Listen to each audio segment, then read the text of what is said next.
I'm Jamie Michaels. I'm the campus minister for the Wesley Foundation at UC Merced and Merced College in the Central Valley. There are several things from a United Methodist tradition that I really recall that move me towards service and towards justice. And one of those is that when John Wesley was an Anglican pastor in England, he obviously is an Anglican pastor,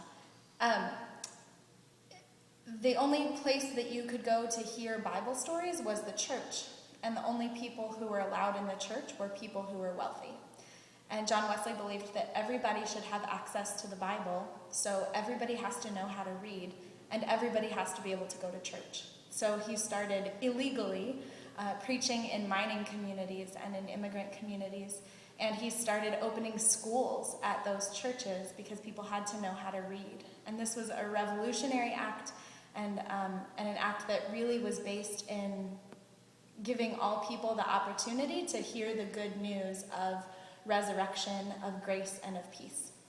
And so that's a model that I keep with me. And then we have a set of social principles that we've adopted as a mostly democratic church that has a long history in activist communities. So women in our church in the early days of Methodism in the United States were really interested in things like prohibition and anti-gambling and child labor laws because they were concerned about the well-beings of their families and the families in the communities around them. And